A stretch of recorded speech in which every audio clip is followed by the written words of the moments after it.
Hey there everyone, and welcome to another Near Monsters video. In this video we're going to be taking a look at level 500 in Island Challenge. However, I'm not really going to be talking about this match which we're watching in front of us. I'm going to talk about Island Challenge strategy in general.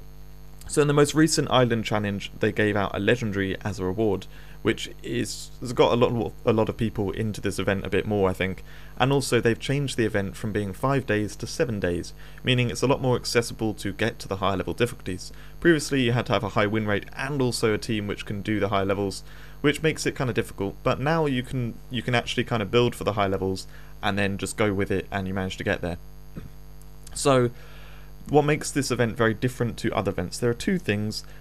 Firstly, you can put in multiple copies of the same monster into your team, and secondly, the buff level is not really very obvious. It's going up exponentially. So the first 100 levels, the enemies are actually kind of nerfed, so they have lower stats than they normally do, and any strategy works. You can just breeze through the first, it's roughly 80 levels, and then to level 100 it's absolutely super easy.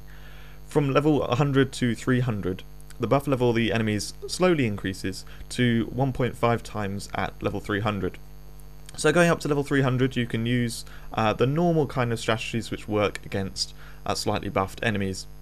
That is like Blood Moves, Dream Hunt, Mega Bomb, Nova Blast, that kind of stuff. You can also do heavy stun stuff with Time Strike, because Time Strike becomes really powerful if you do loads of heavy stun, and yeah, that kind of stuff works really nicely.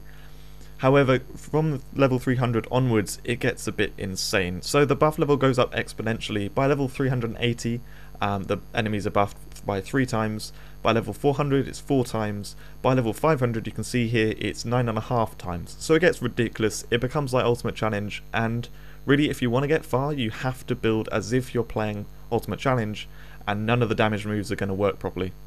So you've got to use things like Death Sentence. Mirror Revenge is very strong. Death Revenge works too. You then got the stun stuff doesn't work anymore, Mega Bomb doesn't work anymore, and what you really want to try and do is create some overpowered combination of monsters by using multiple copies or that kind of thing. So for example, multiple Onigeists works crazily, and if you can get multiple Tortogeists, they're pretty crazy. There are also some monsters which manipulate the enemy health, like Bavolcus and Blaze Bones. Blaze Bones is a key one because it's got hold ground, it often survives pretty well, and then you can do the Revolutionize to flip all the enemy health.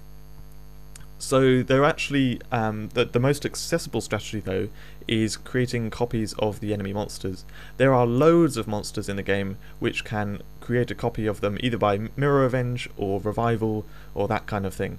So trying to pick up that kind of stuff and then putting them together to make some slightly overpowered team works really nicely.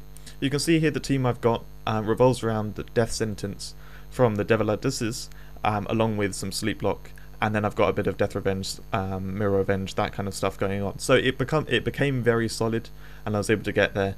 The team I've actually got for the current event, which is 7 days long, did not get there, but I'd say every other time you can probably put together something that's very strong. So I hope that's given you some ideas of how to build for this event and how to make it work. I've got this video. I've also got one which I posted in the past for level 500 Island Challenge, where I've got 2 Onigeists and 2 Blaze Bones. But yeah, anyway, so check those out, and good luck in the events of the future. I hope you enjoyed the video, and I'll see you in the next one.